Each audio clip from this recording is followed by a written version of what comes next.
Hello दोस्तों, Bharat updates channel में आपका स्वागत है। और दोस्तों आज है 13 मार्च और आज की यहाँ पे 15 अपडेट्स आप सभी के लिए लेकर यहाँ पर आ चुका हूँ। तो ये दोस्तों कुछ अपडेट्स यहाँ पर रहने वाले हैं। चलिए शुरू करते हैं पहली अपडेट के साथ। तो ये रही पहली अपडेट। सीबीएसई 10वीं के सत्र एक के नतीजे जारी। केंद्रीय माध्यमिक शिक्षा बोर्ड सीबीएसई ने 10वीं कक्षा के सत्र एक की परीक्षा परिणाम घोषित कर दिए हैं। सीबीएसई ने स्कूलों को थ्योरी के अंक ईमेल किए हैं। छात्र स्कूल से ही स्कोर कार्ड ले सकते हैं। वर्ष 2022 से शुरू 2 चरणों में मुख्य विषयों की परीक्षा 30 नवंबर से 11 दिसंबर के बीच हुई थी। तो इसका जो है दोस्तों रिजल्ट यहाँ पे जारी कर दिया गया है सीबीएसई की तरफ से। चलिए नेक्स्ट अपडेट ये रही। ईपीएफ पर अब महज 8.1% ब्याज, 40 साल में सबसे कम झटका। पहले पीएफ की ब्याज दर 8.5% थी। 0.4% की हुई कटौती। 70 सालों में ब्याज दर में ऐसे हुआ बदलाव। 0.05 करोड़ कर्मचारियों पर पड़ेगा असर। तो यहाँ पर जो है होली से पहले केंद्र की मोदी सरकार ने पीएफ खाताधारकों को जोर का झटका दिया है। कर्मचारी भविष्य निधि संगठन ईपीएफओ की बैठक में वित्त वर्ष 2021-22 के लिए ईपीएफ जमा पर ब्याज दर में 0.4% कटौती का निर्णय लिया है। अब दर 8.5% से घटकर 8.1% हो जाएगी। यह पिछले 40 सालों में सबसे कम है। इस फैसले अ, इस फैसले से देश के करीब 5 करोड़ कर्मचारियों को नुकसान होगा। इससे पहले 1977-78 में ईपीएफओ ने 8% ब्याज दिया था। उसके बाद से जो है यह 8.25% था या उससे अधिक रहा था। तो 1984 में 10% से ज़्यादा थी ब्याज दर। तो आप यहाँ पे देख सकते हो वेतन का 12% जाता है पीएफ खाते में। तो इस तरह की दोस्तों ये अपडेट है यहाँ पे। चलिए दोस्तों नेक्स्ट अपडेट ये रही। सूचना ना देने पर एचपीओ कुलपति सहायक पंजीक को दिया नोटिस। राज्य सूचना आयोग ने हिमाचल प्रदेश विश्वविद्यालय के कुलपति और सहायक पंजीक को बॉटनी के सहायक प्राध्यापक के लिए चयनित उम्मीदवारों के अंकों का ब्यौरा देने में आनाकानी करने पर नोटिस दिया है। आयोग ने उम्मीदवारों को संबंधित ब्यौरा देने के आदेश भी दिए हैं। आयोग ने एक उम्मीदवार का हिमाचली बोनाफाइड प्रमाण पत्र देने को भी कहा है। अवमानना पर आईटीआई एक्ट की धारा 20 के तहत दंडित करने का प्रावधान होगा। आयोग के कुलपति और सहायक पंजीक को पब्लिक अथॉरिटी तथा जन सूचना अधिकारी होने के नाते कारण बताओ नोटिस दिया है। इस बारे में आयोग को एक अनुपालना रिपोर्ट भी भेजनी होगी। इस मामले की निगरानी अब 1 अप्रैल को होगी। यह निर्णय राज्य मुख्य सूचना आयुक्त नरेंद्र चौहान ने सुनाया है। तो ये दोस्तों अपडेट है। चलिए नेक्स्ट अपडेट ये रही। कीव के और करीब रूस अब अंतरिक्ष स्टेशन गिरने के लिए आगाह किया। युद्ध का 17वां दिन, सभी बड़े शहरों को जोड़ने वाली सड़कें ध्वस्त, मस्जिद पर बरसाए बम, 86 नागरिक थे मौजूद। मेलिटोपोल के मेयर अपहृत, रूस के कब्जे में शहर। तो यहाँ पर यूक्रेन युद्ध के 17वें दिन जो है शनिवार को रूसी सैनिक राजधानी कीव की ओर करीब पहुंच गए हैं। उत्तर पूर्व दिशा में से राजधानी की ओर से 3 तरफ से तेजी से बढ़ रही रूसी सेना के काफिलों ने शहर पर कब्जे के लिए पूरा जोर लगा रखा है। कीव के अलावा रूस ने अन्य शहरों पर भी गोलीबारी तेज कर दी है। वहीं पश्चिमी देशों के प्रतिबंधों से नाराज रूस ने इसके कारण अंतर्राष्ट्रीय अंतरिक्ष स्टेशन के गिरने और इससे दुनिया को होने वाले नुकसान को लेकर आगाह किया है। 12 मानव गलियारों से मदद कर पहुंचा रहा यूक्रेन। अंतरिक्ष से दिखा तबाही का मंजर। 500 टन का आईएसएस गिरा तो भारी नुकसान। तो ये दोस्तों यहाँ पे अपडेट्स हैं, तो ये देख सकते हो यहाँ पे। चलिए दोस्तों नेक्स्ट अपडेट ये रही। नीट पीजी 2021 कट ऑफ 15% तक कम करने का फैसला। केंद्रीय स्वास्थ्य मंत्रालय ने लगभग 8,000 रिक्त सीटें भरने के लिए सभी श्रेणियों में नीट पीजी 2021 के लिए कट ऑफ 15% तक कम करने का निर्देश दिए हैं। ऐसे में संशोधित नतीजे की घोषणा जल्द हो सकती है। और राष्ट्रीय परीक्षा बोर्ड को लिखे पत्र में मंत्रालय ने कहा कि न्यूनतम योग्यता अंक को 15% कम करने का निर्णय उचित चर्चा, विचार विमर्श और राष्ट्रीय चिकित्सा आयोग के परामर्श के बाद जो है लिया गया है। इसके मद्देनजर एनबीई संशोधित परिणाम घोषित करे। इस फैसले के 25 से 25,000 उम्मीदवारों को मौका मिलने का है अनुमान।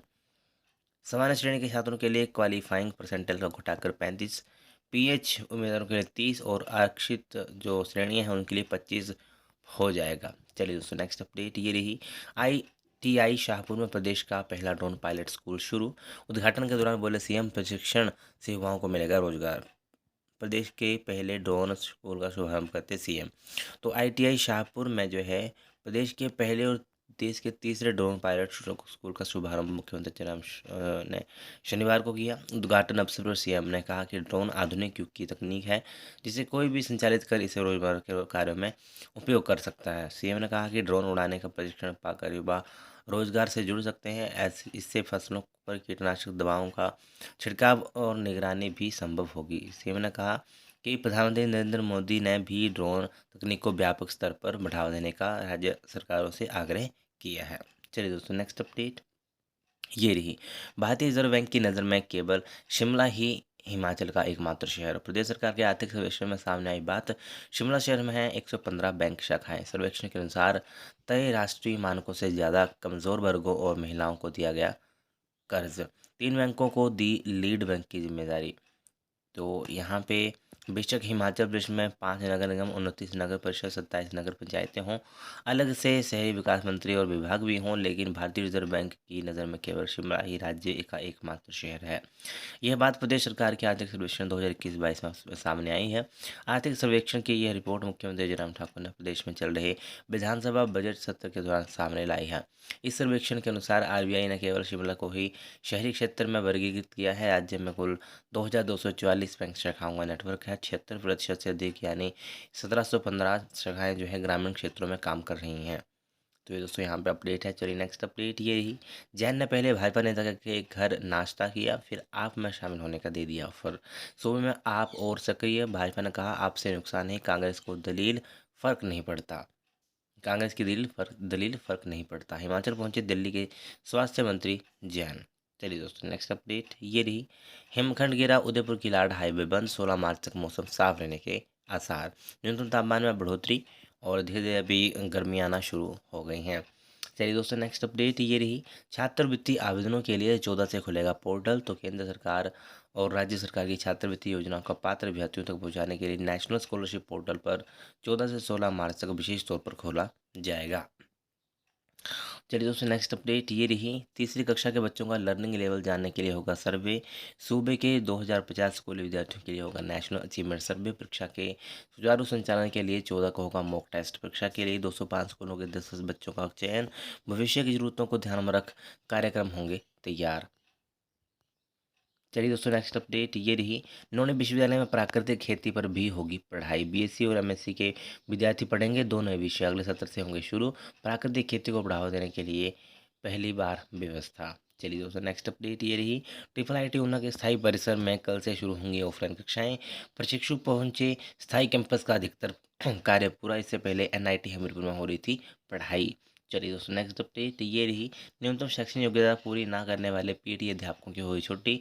16 अगस्त 2021 तक BEd और TET पास नहीं करने वाले शिक्षकों का ब्यौरा तलब।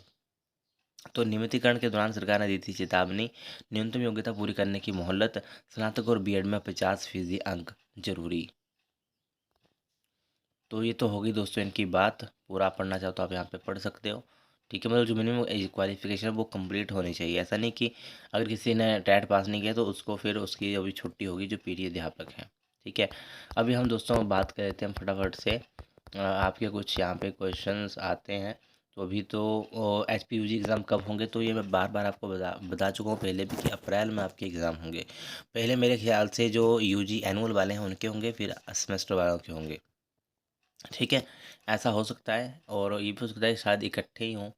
ठीक है, इकट्ठे हों, बट ऐसा पहले हुआ है कि वो अलग अलग एग्ज़ाम होते हैं। एनुअल के एग्ज़ाम अलग और सेमेस्टर्स के अलग। ठीक है, बाकी इसके बारे में बाद में एक वीडियो बनाऊंगा जिससे आपको पूरा थोड़ा बहुत आइडिया दे दूंगा कि कब तक हो सकते हैं, कैसे हो सकते हैं। ठीक है, डेट शीट कब तक आ सकती है वगैरह वगैरह। HPU एंट्रेंस एग्ज़ाम कब भरेंगे। ठीक है, तो HPU के एंट्रेंस एग्ज़ाम कब भरेंगे और रिजल्ट तो मैं आपको बता ही चुका हूँ। एक रिजल्ट यहाँ पे हुआ था जारी CBSE का। तो HPU एंट्रेंस एग्ज़ाम जो भी हैं, चाहे वो HPU BEd के हों, PG के हों, वो मई तक भरे जाएंगे फॉर्म। मई जून में फॉर्म भरते हैं। ठीक है, तो मई जून तक आपको वेट करना है। तब आप जो है उसके बाद एग्ज़ाम जो आपका एप्लीकेशन फॉर्म है वो भरते हैं, उसके बाद आपका एग्ज़ाम होता है। चाहे वो पीजी के हों, चाहे वो बीएड के हों, चाहे कोई भी एंट्रेंस एग्ज़ाम हो एचपीयू का। ठीक है, तो ऐसी दोस्तों आज की इंपॉर्टेंट अपडेट्स। वीडियो अच्छी लगे तो लाइक शेयर, चैनल को सब्सक्राइब जरूर करिएगा मेरे लेटेस्ट अपडेट्स के लिए। Thank you.